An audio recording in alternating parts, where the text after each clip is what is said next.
Welcome to Vijaya Mary Public School. Own digital classrooms. चलिए आज बात करते हैं हमारे ग्रह के जीवन आधार की, यानी हमारी हरियाली की। देखिए, ये सिर्फ देखने में सुंदर नहीं है, असल में ये हमारे वजूद की नींव है। तो आइए इस हरे भरे संसार को थोड़ा और करीब से समझते हैं।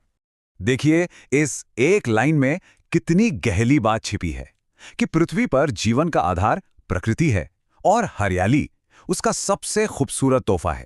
और ये बात हमें हमेशा याद दिलाती है कि हम अपने पर्यावरण से कितना कितना ज्यादा जुड़े हुए हैं।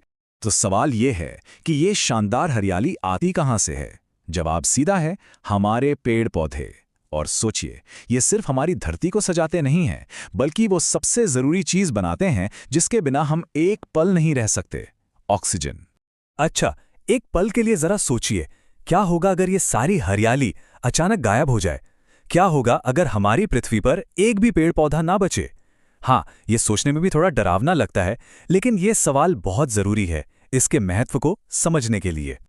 और उस डरावने सवाल का जवाब बहुत सीधा है, बिना हरियाली के जीवन संभव ही नहीं है। बस ये एक कड़वी सच्चाई है कि हमारे ग्रह पर जीवन का हर रूप किसी ना किसी तरह से इन पेड़ पौधों पर ही तो निर्भर है। तो चलिए अब थोड़ा और गहराई में जाते हैं और समझते हैं कि आखिर ये हरियाली हमारे लिए इतनी जरूरी है क्यों, कैसे ये हमारे पर्यावरण का संतुलन बनाए रखती है और असल में जीवन को मुमकिन बनाती है। मतलब पेड़ पौधे हमारे लिए क्या कुछ नहीं करते, जरा सोचिए। ये हमारी हवा को साफ करते हैं, बारिश लाने में मदद करते हैं, मिट्टी को कटने से बचाते हैं, और इतना ही नहीं, हमें इनसे खाने के लिए फल फूल मिलते हैं, लकड़ी मिलती है, और कितनी सारी जरूरी दवाइयां भी इन्हीं से बनती हैं। सच में यही तो है जीवन का आधार। ठीक है, तो अब हम ये तो समझ गए कि हरियाली कितनी जरूरी है। तो अब आगे बढ़ते हैं और इन्हें पहचानना सीखते हैं। मतलब पौधे, झाड़ियों और पेड़ों के बीच क्या अंतर होता है, चलिए ये जानते हैं। तो असल सवाल ये उठता है कि एक पौधा, एक झाड़ी और एक पेड़ में फर्क क्या है? हैं तो सब हरे भरे, लेकिन इनकी बनावट और आकार में जमीन आसमान का अंतर होता है। चलिए इसी गुत्थी को सुलझाते हैं। तो सबसे पहले बात करते हैं पौधों की। पौधे यानी प्लांट्स, ये साइज में काफी छोटे होते हैं और इनका तना मतलब स्टेम बहुत ही मुलायम होता है। ये ज्यादातर जमीन के पास पास ही उगते हैं, जैसे कि पालक हो गया या फिर धनिया। अब आते हैं झाड़ियों पर यानी श्रब्स पर। ये पौधों से तो बड़ी होती हैं, लेकिन पेड़ों से छोटी। इनका तना पौधों की तरह मुलायम नहीं होता, थोड़ा सख्त होता है, और इसमें से कई सारी डालियां निकलती हैं। इसी वजह से ये काफी घनी दिखती हैं।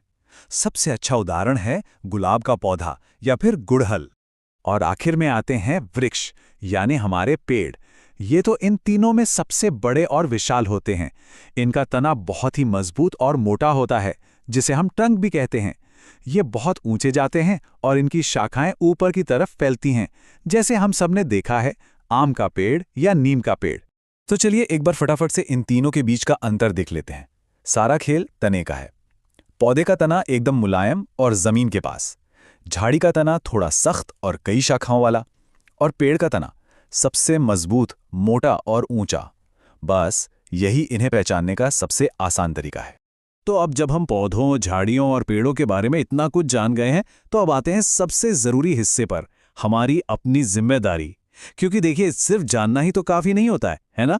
तो हमें क्या करना चाहिए? सीधी सी बात है, हम सबको मिलकर ज्यादा से ज्यादा पेड़ लगाने चाहिए, और जो पेड़ पहले से हैं उनकी देखभाल करनी चाहिए, उन्हें बचाना चाहिए।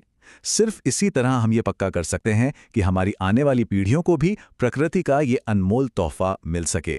और जाते जाते एक सवाल जो हम सबको अपने आप से पूछना चाहिए कि इस प्रकृति को बचाने के लिए हम अपनी तरफ से क्या कर सकते हैं, इस पर सोचिएगा जरूर।